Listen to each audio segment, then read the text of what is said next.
This is the wrap-up by Progress Canada.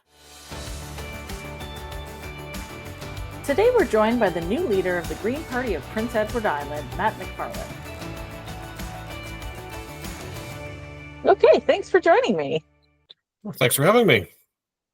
Okay, so I want to talk about, perhaps our listeners here don't know as much about the PEI Green Party as folks in PEI might.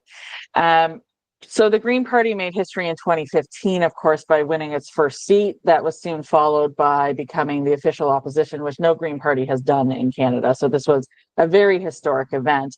And we're now sitting at 20 years of the party existing in PEI. And that's a pretty fast move up the ranks in terms of, party rankings in the province. However, of course, the party has lost a bit of momentum lately. So how do you plan as party leader to reignite interest in the party and show Islanders that Greens are ready to lead?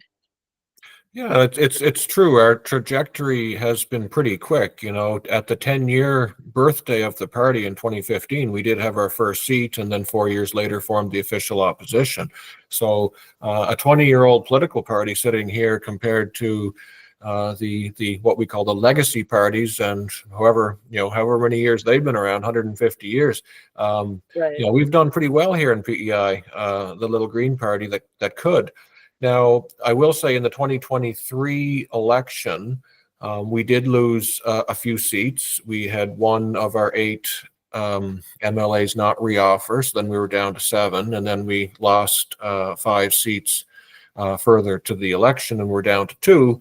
And my by-election win in February of 2024 got us back up to 3, which tied us in opposition with the Liberal Party with 3 seats apiece in the opposition benches. So I guess what I would say, going back to the 2023 general election, although we did lose some seats and lose our official opposition status, we did finish either first or second in almost all of the 27 districts in the province. There's, obviously some we didn't, but almost all of those seats we finished either first or second. And our base of support is still there. That was an election that the Conservatives had the wind at their backs going in. I heard a lot of people tell me that they wanted Premier King at the time to get a majority mandate. We had come through a couple of hurricanes under his first term. The COVID pandemic was 3 years old. People were telling me that, Matt, I like what you're doing. I had run in that election also, as well as the 2019 election, lost both those elections. But people had told me said, Matt, I like what you're doing. I like you as a candidate. I like the party. But I think it's time that we had a strong Conservative mandate, given what Premier King has come through with the hurricanes and the pandemic. So that was going to be a tough election for anyone, any party to overcome. But I will say that our showing was strong, didn't reflect in seats, unfortunately. Our vote percentage was strong. And then, of course, last February 2024, I won my seat in a by-election. So I would say that the winds have changed, and this next election, whenever it might happen, I believe will be a change election, and we're not going to see the same result either for the governing Conservative Party or for the Greens. I want to touch on a few things there, because you mentioned how the party came in, first or second in a number of different ridings. And this is always the struggle when you're in opposition, right? Is the scoreboard doesn't necessarily reflect how close things are. I talk about this all the time, that, it may seem like a blowout, but not necessarily so. If you look back at the party's history, Peter Bevan Baker, the previous leader, also lost twice provincially before winning his seat. You lost provincially twice before winning your seat. The party lost twice before forming the official opposition, came in third 2 times before that. So there is a history of, building up towards victory and progress within the party. How important do you think it is to build on what you were able to achieve in the 2023 campaign, and of course, obviously, the opposition campaign right before that? Yeah, that's the goal. That's the goal, will be to continue to build on that base of support. That support has been there since 2019, and we also overlooked, I guess, in the historical review in 2017, I believe it was, Hannah Bell won a by-election. So Peter won in 2015, got our second seat in 2017, then formed the official opposition 2019, kept a strong base of support in 2023. I won my by-election 2024. I believe the stars are in good alignment for our party to grow. And I'm the first permanent leader of the Green Party since Peter, who had 10 years at the helm of that, 2013 to 2023. The leadership contest that we just finished in June, just over a month ago, resulted in the party almost quadrupling its membership from tip to tip in Prince Edward Island. So there is excitement simply around the fact that we had a strong contested leadership contest that had me installed as the first permanent leader since Peter Bevan Baker resigned 2 years ago. So there's lots of positives that we can attach to as a party right now, and we may talk about some of the issues of the day here in PEI, but there's a lot of unrest and unsettlement in the population here about issues that continue year after year after year that aren't getting addressed by either the current Conservative government or the 12 years of Liberals before them. So that's a big wind of change too that's blowing right now, is a desire for a new party to come in with a new perspective and tackle some of these issues that simply haven't been addressed by previous governments. I want to pick up on that because you had mentioned that previously too, that there is a change happening in the province. So first of all, you have Premier King leaving, which is a seismic change. And anytime the premier leaves, it's a seismic change in the politics of a province, of course. So he left. You mentioned the two hurricanes, of course, which were devastating for the island. And then, of course, the pandemic has hit everybody pretty hard. So it has been a pretty rough few years. I was looking at leadership across the country, and I think about half of the political parties in Canada right now have leadership that has come on in the last 2 to 3 years. So there is a huge period of change happening right now. There are new faces stepping forward, new energy, importantly, coming onto the political scene. Your opponent as well, well, not your opponent, your predecessor that you have replaced in the by-election had been there for a few terms himself, had seen political change on the horizon federally, ran on that side of things, lost.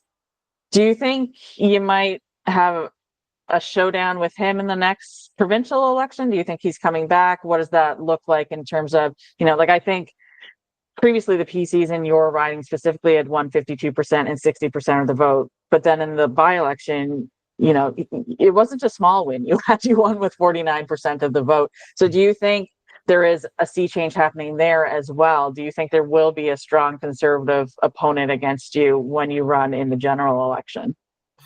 It's hard to predict. I do know that it is not easy to get candidates to run. I'm seeing that even myself as leader. I mean, I'm always looking at potential new candidates for whenever the next general election might be. It's hard to attract people to throw their hat in the ring of public office for any number of reasons we can talk about, but most of us would know that it's not an easy job, and then there's a social media component to it that is not always fun to deal with as well. So in the last general election of 2023, the Liberal Party didn't field a candidate in 2 out of our 27 districts, and including my district of 19, there was no Liberal candidate in the 2023 general election. So that speaks to the challenge of getting candidates to run. I note that in Prince Edward Island, we have 27 districts across the province.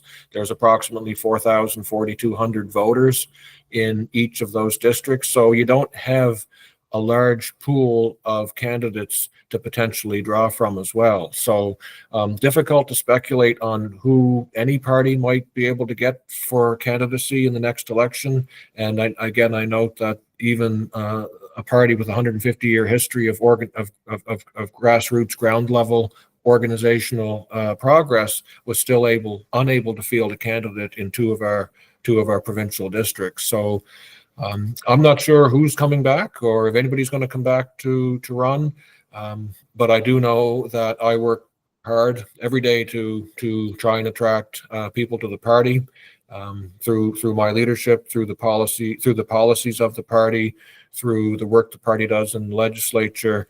And I think by that approach, we're going to have good candidates for ourselves. And I hope the other parties get good candidates too, because that makes for good democracy. I agree. There's always this sense, if you talk to like a lot of political staffers who are hyper partisan and things like that, they'll say, "Oh, I want the like really wild candidate to lead the other party because then we have a better shot of winning." I'm like, "No, I want the best candidate on the other side to run because what if they win, right?" Like you want good people to step forward. It is really important to our democracy. I want to talk a little bit about the policy agenda that you were just speaking about. So you have been a pretty big advocate on healthcare issues in the province. So you've been really outspoken on the current government's lack of oversight over health PEI. And you've called it a breach of public trust that impacts care on the ground. What would a green healthcare system look like, and how would you put the needs of frontline workers and patients first? Well, I think the answer lies within the question. We do need to put the needs of frontline healthcare workers first, and that's not what we've been seeing either with this current administration or the previous Liberal administration. I think probably the best example of that would be what's happening right now in our province, which has attracted national attention, where health PEI has unilaterally imposed key performance indicators on our family physician community, which are unlike any measurables or requirements that any other provincial or territorial jurisdiction has downloaded onto its physician community. So things like 1,600 minimum patient panel, 15-minute maximum appointments with patients, 24 patients a day, minimum penalties, financial penalties if too many of your patients attend at the emergency department, like just really, really draconian and unreasonable metrics that are being imposed on our physicians without dialogue, without consultation, or anything that might resemble collaboration with the doctor community. So that has been causing an uproar here for the last couple of months. Yesterday, finally, government has caved a bit to public pressure, and perhaps as a result of some of the advocacy and pressure that I've been applying, and has walked back a bit and has agreed to mediation with the doctors. But the fact that that relationship got to the point where negotiations broke down and mediation was required, and that goes to arbitration if mediation fails, speaks to the approach that this government has had on our healthcare workers. And a similar approach with our nurses, similar approach with resident care workers, collective agreements that have gone well past their expiry date, workers that don't have access to additional funds, cost of living increases, and millions spent on private consultants and interim executive level positions of people being flown in from Ontario largely. I think 8 million and counting, I believe, spent on KPMG consultants in Toronto, all of which is resulting in an increase to the top level administration, the executive leadership of our health PEI delivery, which is the organization tasked with delivering healthcare in PEI, none of which of those dollars is filtering down to the people who need it, who are actually delivering care, which is causing a great deal of unrest, causing retention issues in the workplace. And of course, then that causes recruitment issues, because who wants to go into an understaffed, under-resourced nursing unit or physician community when people are fleeing off of the sinking ship? So unfortunately, just to wrap up perhaps on that, what we've seen is a government so desperate for showing to the public improvement in healthcare measurables and healthcare metrics and healthcare delivery, that they've given a blank check to Health PEI and the CEO of Health PEI to do anything, whatever, do whatever possible to try and fix this thing so that we can show some improvement, which will hopefully result in some improvement to the polls. And none of that money that's being spent, I mean, we're talking millions here, is actually going to the people who are providing care to Islanders. So long answer to the question of, we have to put our resources where they matter the most, and that's into the hands of the frontline delivery, and that includes proper compensation, proper benefits, proper collective agreements, and ensuring that the proper staffing is there so that these workers who have been overburdened and overworked since COVID and before actually have a bit of quality of life, which has been gone now for a very, very long time. It's an interesting approach they have taken, because I'm on a patient advisory committee at a major hospital clinic in Toronto, and so for scale, there's about 35,000 patients at this clinic. So it is large in Ontario, but also when you think of that in PEI terms, that's enormous, of course.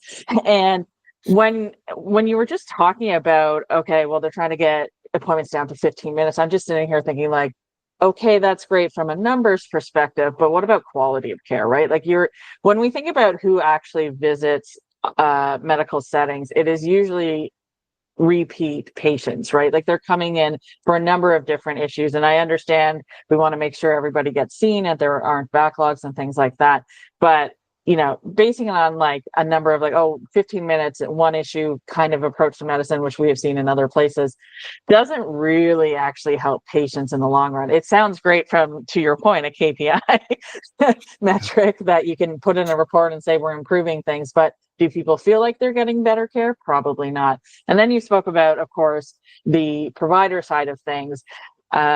It seems really counterintuitive to me for the smallest province in the country to treat healthcare workers so poorly, because it's not just in PI, you're competing with other jurisdictions, of course, to attract talent to fill these positions. And there is widespread burnout. It's not just in PI, it's not just in Canada, across the world. We know that nurses are aging out of both the profession, but also training the next generation of nurses. We know that doctors are wanting to retire, but having trouble passing off their patient load because nobody else wants to take it up. Can you talk a little bit more about what that looks like from even just a generational perspective? Something I've been thinking about a lot is young people and what they're inheriting. And we always talk about inheriting debt. Well, what about the service debt that we are passing on to the next generation? There are huge gaps there. So can you talk a little bit about what that looks like if these issues are not solved?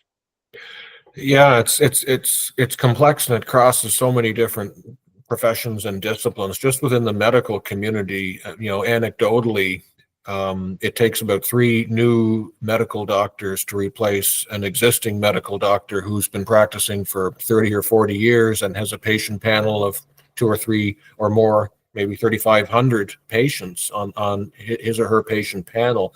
And we can't expect the next generation of doctors or nurses or healthcare workers, or you name it. I mean, we're talking about the healthcare field here, to come in and want to live the lives that their parents and grandparents have lived, practicing medicine out of their house with a receptionist and having 15 people waiting in a waiting room at any given time. And that's not the quality of life that young professionals want to have. And here we have nurses taking 40, 50, 60% part-time positions because they know if they work at 100% full-time position, they're not going to get time off.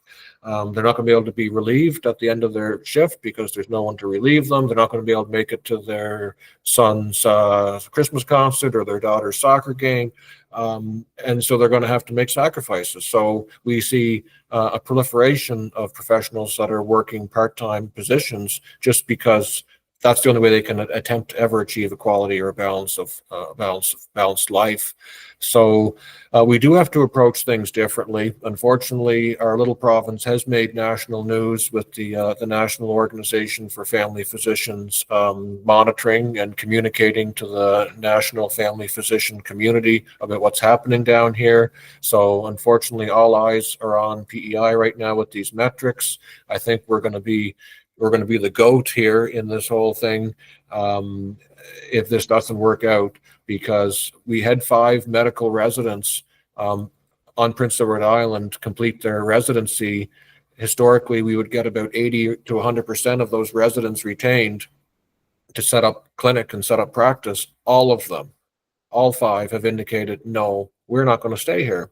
This is not the jurisdiction where we feel welcomed. Why would we stay here when there's 9 other provinces and 3 territories where we can go to work and not be subjected to these top-down draconian measures? So it's a pivotal time right now in our healthcare system, and unfortunately, we're either going to come out of this with a lot of broken trust that needs to be rebuilt and reputation that needs to be reestablished, or we're going to come out of this losing a lot of professionals.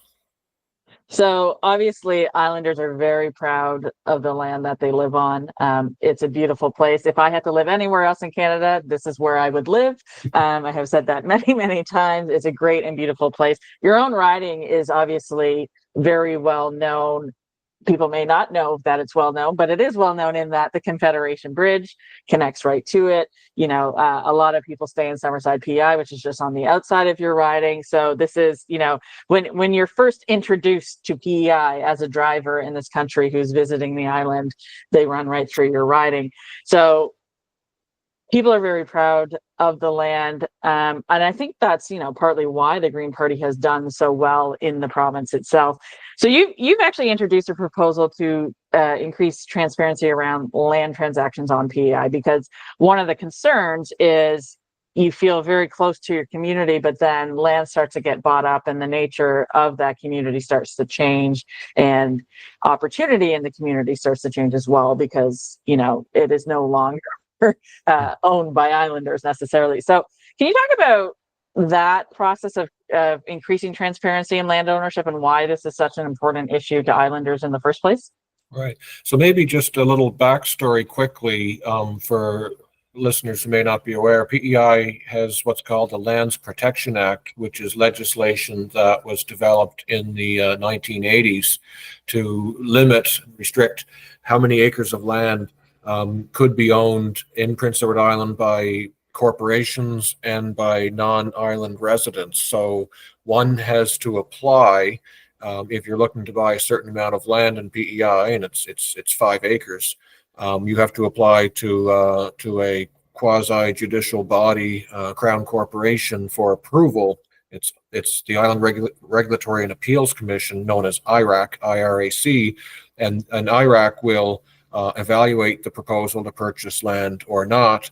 And IRAC at one point, if we go back into the early 90s, late 80s and early 90s, IRAC made decisions transparently. If Bill and Mary Smith from Ontario wanted to buy 20 acres of land in PEI, they would receive their application and make a decision based on criteria that would be known and disclosed directly to Bill and Mary Smith and all Islanders.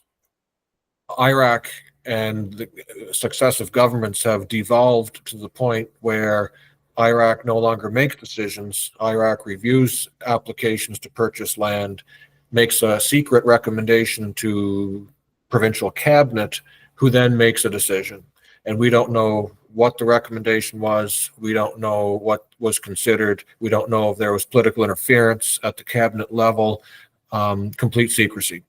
So I brought a bill last year to open up the recommendations from IRAC so that applicants and Islanders would be able to determine what the recommendation was, what the reasons were for approval or dismissal, and know whether cabinet followed IRAC's recommendations. Unfortunately, government voted that down collectively. Of course, they have a majority government. They have the ability to do that. Government wasn't interested in allowing transparency on that process. So unfortunately, that's where we're at, and I don't see this government having any particular desire or interest in taking any steps to shed light or transparency on land. PEI is also unique in that we don't have municipalities across the province that own all of the land. We have spotty municipal structure. We have lots of land in PEI that is outside of municipal ownership, not privately owned. Sorry, it is privately owned, but it's within provincial jurisdiction. We don't have a land use plan across the province that regulates zoning and land use. All of those decisions in these areas get made by the provincial government, which is quite unusual to have that in place. So without a land use plan guiding and governing development, we're seeing a lot of our coastal vistas, for example, some of the iconic images that you would think of when you think of Prince Edward Island, the rolling hills, the potato fields, down to the water, the sand dunes, all that. We're a lot of those parcels of land, largely farmland parcels, are being bought up and being developed and subdivided into upscale housing developments consisting of 1 to 5 acre properties, which is not an efficient use of land.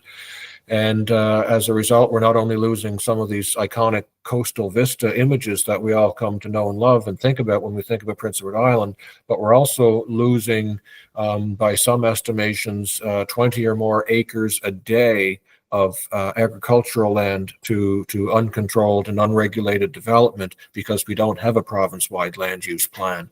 So that amounts to 15 to 20,000 acres of farmland a year that we're losing, and so much of our economy is based on our agriculture industry. People think of PEI, they think of 3 things: fishing, farming, and tourism. And if we continue to allow unrestrained and unregulated development like we've been allowing in this province, since largely its creation, we're going to lose our coastland, and we're going to lose a major part of our economic revenue driver, which is agricultural land. So that's why farmland protection, I had a bill on farmland protection too, and it actually passed. It has not been sworn into law yet, but it elevates the consideration that must be given to farmland if someone is looking to take farmland out of production and subdivide it. It requires more scrutiny to be placed on that application by the provincial government. So I was very thankful that government chose to support that particular private member's bill that I brought. Wasn't expecting it necessarily to pass in a majority government context, but it did. And I'm hoping for it soon to be proclaimed into law, which will in turn protect some of our farmland. But I'm going to continue to beat the drum that non-resident and corporate purchases of land need to be more transparent for Islanders. And I do accept your point that some of the Green Party's success has been tied to land advocacy, because we have not seen it from the other political parties. It's a really interesting situation for me to look at as an Ontarian, because we have something called the Green Belt in Ontario, which is a huge swath of protected land, and it's protected specifically for farmland as well, to make sure that our most fertile soils can actually keep feeding the province, for however long we all should be lucky to live here. But there has been a lot of scandal around this area over the whole time the current administration has been in power, essentially, because of similar things that you're talking about, where land is sort of traded out to, it could be anyone, but in this case, often big donors who stand to benefit a lot when the land is developed. And this comes back into the housing issue and development pressures from that standpoint of wanting to house people. PEI's population, of course, is exploding right now. So there is obviously need to create more housing, but to your point, what you're talking about is a lot of these beautiful waterfront vistas that people really think of when they think of PEI are being developed not for general housing, but pretty expensive housing, vacation housing, things like that. Do Islanders, are they keyed into the fact of how dangerous this lack of transparency is? Because I think in Ontario, we know about it. Sometimes we shrug it off, I think, but it's not just that land is being bought up and used. It's that you have no insight into who or why and what the trade-offs are here. Like there is real danger for corruption in government on this front if you don't know what's behind these deals and who's benefiting in government as well. Yeah, no, and I remember watching that Greenbelt discussion too unfold, and I saw some parallels with that. And at least in PEI, we have the Lands Protection Act, which is designed to protect land, not necessarily from development, but to protect land insofar as how it's bought and sold. It is a bit of a push and pull issue in Prince Edward Island because land ownership and land sovereignty is a real thing. If I have land, there is a school of thought that says, well, I should be allowed to do with it as I please. And if that includes selling it to a billionaire from Vancouver or Germany, then I should be allowed to do that. So there's always been a bit of a push-pull there. In balancing the interests of private land ownership with the public good. But I do believe, and it's been, like I said, probably coming on 40 plus years now, almost 50 years that we've had this legislation in place, that Islanders have come to acknowledge the importance of having not just regulation, but legislative statutory restrictions with respect to our land and its disposition and acquisition, and Islanders are really attached to our land. I mean, we only have so much of it here, and unfortunately, with erosion, we're losing land. We're not gaining any. We're losing land regularly due to coastal erosion and flooding. So. I believe that there is that Islanders are keyed in, to your question. Islanders are keyed into the importance of this. We recognize the importance of our agricultural industry. We recognize the importance of our scenic viewscapes, and I think it's going to be an election issue as well on so many fronts. The Lands Protection Act was largely created to deal with large corporate ownership of agricultural fields, i.e., Cavendish Farms, the Irving-owned corporation that operates so much out of Prince Edward Island and has so much land. But since that time, it's not just the Irving Corporation that the Act speaks to. It speaks to other large corporate farmers, because so many small family farms have been consolidated into larger corporate farm ownership structures, and also communities of people from away who have come to PEI to buy up large tracts of land because of, for whatever reason, but in part because of the price. We've seen a large influx in the last number of years of the Buddhist faith followers in certain parts of Prince Edward Island who've accumulated large tracts of land, as well as Amish and Mennonite community who farm large tracts of land. So I think the recognition is there that we need the Lands Protection Act. It just has been allowed to fall down on the transparency front to the point where people don't know what it does. They don't know how people access through it. They don't know if government is abiding by it or if government is allowing circumvention of it. And that all breeds distrust from a lack of transparency. So I want to get more into the green of it all because, not only is that, the core idea behind your party, but also I think it is an enormous issue in society right now.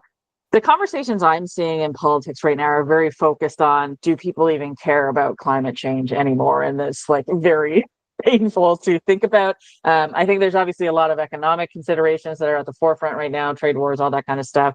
But at the core of your party is this idea that we need to live within our ecological and economic limits, and that these two things actually go hand in hand. And I think too often Green Party candidates, parties themselves, the Green movement gets painted as like just being completely divorced from, economic concerns. And that's not really true at all. But one way I think moving forward is, yes, we want to protect the natural beauty of our province and the planet and all that. We want to fight climate change, but also moving towards a green economy actually has a lot of great benefits for people from a financial standpoint. So can you talk about, as a movement, how do you see a self-sustaining island economy being set up, and what is your pitch to voters that a green economy can actually benefit them? It doesn't have to be about what is being taken away from people. Mhm. Yeah, and it's an interesting premise. We have seen the climate crisis and climate change measures sort of pushed to the corner of the desk, unfortunately, and unfortunately in the recent federal election, that was really front and center. The words climate change mitigation were hardly uttered at all, hardly featured in any of the debates, hardly featured in any of the party platforms, and people sort of retreated back to some of the issues of the day and that we've talked about. But that is something that the Green Party, I believe, is well positioned to address. And I often will say that if you have concerns about environmental issues, climate change, whether we're talking global or whether we're talking local environmental issues, there is at this time no other party that is seriously talking about that other than the Green Party. And there's no other party that I think people could put their faith in and their trust in, if that's a perspective that they have and a concern, other than the Green Party to find a home with. So we are well positioned for people who have those concerns, and we all should have those concerns. But on the other side of it, we are not a one-trick pony. We are a party, at least I'm speaking for the provincial PEI Green Party. That's been one of its ingredients for success here in PEI, is that we are a multi-platform, multifaceted political party that has its focus on issues of importance for all islanders, and it's not we can go into a political debate, we can release a political platform, and it's going to speak to islanders where they're at on the issues of concern, whether it's good government, fiscal responsibility, healthcare, land use, environmental issues, cost of living, you name it. Our platforms and our policies are across the board, but we look at all of those through a green lens. So whether it be development, land use, we are the party that's going to look at development and whether it be economic development, land development, it's going to be looked at through a green lens. And specific to your question, we are well positioned here to build a green economy. Part of that is through land use sustainability. Keeping land out of development, keeping agricultural land, farmland in arable land is something that speaks to our green goals here in PEI and speaks to countering climate change. We've led the way in Prince Edward Island with wind energy, with some of the wind farms that we've had in the western and eastern regions of the province. And those are scheduled to be expanded upon. There's lots of jobs, lots of industry there. The city of Summerside is leading not just the province but the country and in many parts of the world with its own ability to generate and to be standalone with respect to sun energy, to solar arrays. And we look at the work and the jobs that they've created through some of their initiatives there. So the same question, I guess, can be asked to any province and even at the federal level. Transitioning to a green economy is possible. We've heard from different groups over the years of green New Deals, whether it be retraining workers who were working their lifetimes perhaps in traditional economies and traditional industries. There is an opportunity. It just takes a will. It takes a focus and a vision and a direction. But there is no reason why we need to continue to play out in some of the legacy industries and legacy sectors when there is an opportunity to move forward with industry and job creation in what we would typically call a green economy. And I think the beauty of PEI is that we're small. We're 180,000 people. We have the gift of jurisdiction at the provincial level. We are a sovereign jurisdiction with the ability to chart and set our own course. So we have the opportunity here to be progressive, both with respect to social initiatives, but as well as economic and development issues. We have the opportunity to chart our own path here. But I think what we're seeing, at least since I've been a political observer, and that goes back quite a few years, a lack of leadership and vision at the provincial government level to take advantage of some of these items, and we're always playing catch up, and that's could be our healthcare system because we failed to plan for the aging demographic, but it also could be climate change initiatives and moving to a new economy, just failing to predict, failing to lead with any sort of vision or strategic plan. So that actually touches on what I want to ask as my last question in this conversation, which has been great.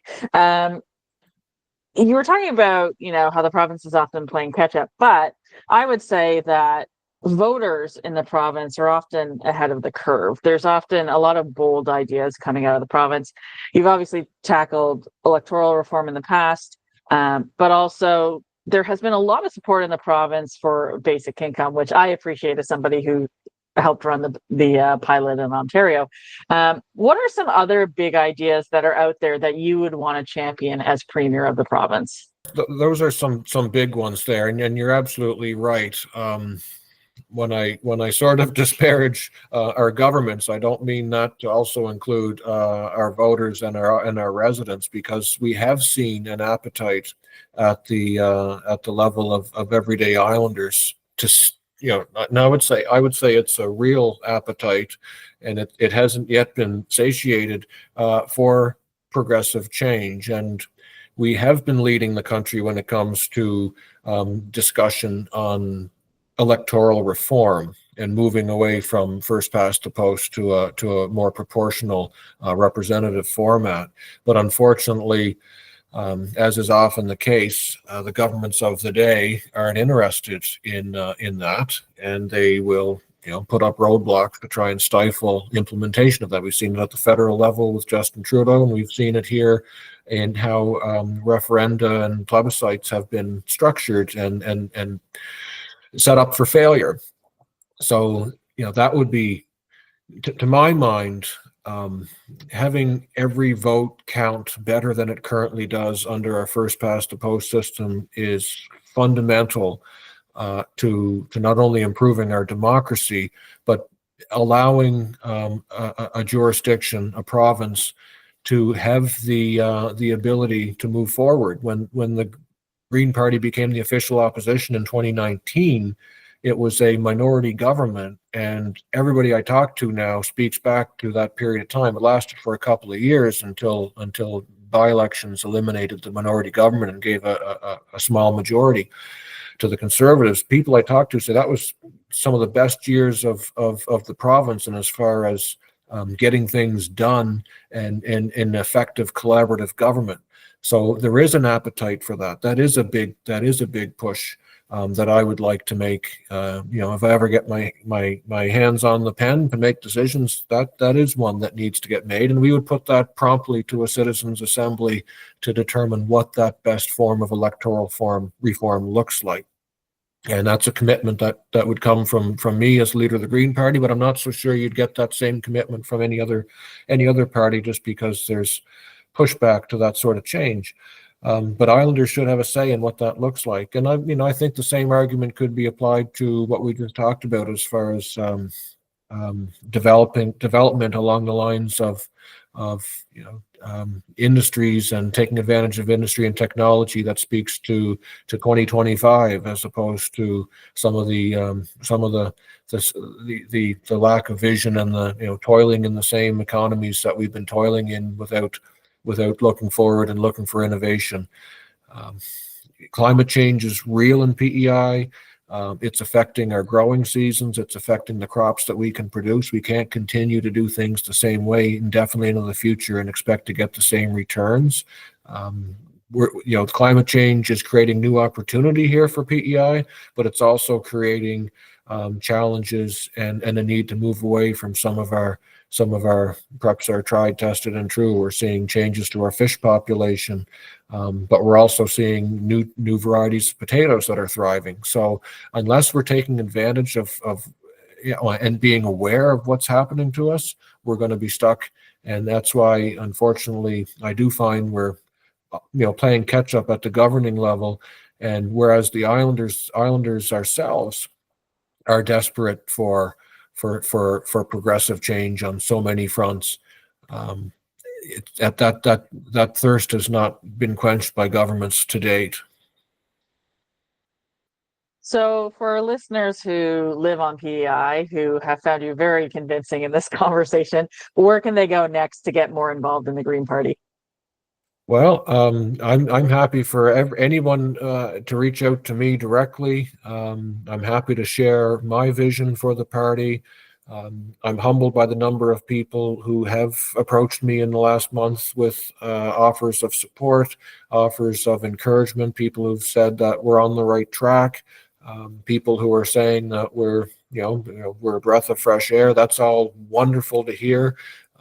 I do feel that we're on track for a change election, and I want as many Islanders to be a part of that as possible, because that's what feeds into our platform. That's what feeds into our party, to make sure that we're speaking the voices for Islanders who have not had an opportunity perhaps to be heard, or who have not seen the sort of government response that we deserve and that we should expect to get from our government. So I think that a green government is going to be the most open and transparent and accountable government that this province has ever seen, and we should be able to do that. We're 180,000 people. We should be facilitating access to government, not putting up roadblocks to it. A fantastic note to end on. Thanks for taking the time today. No, thank you for your interest. I could talk about this all day. So can I. That's why we have to stop ourselves. You've been listening to Progress Canada, presented by Lightbulb Narrative, a Canadian communications company specializing in content creation, narrative development, and strategic communications. Our music was composed by Elliot Middleton. If you enjoyed today's episode, please consider subscribing to access future episodes the moment they drop. Thanks for listening.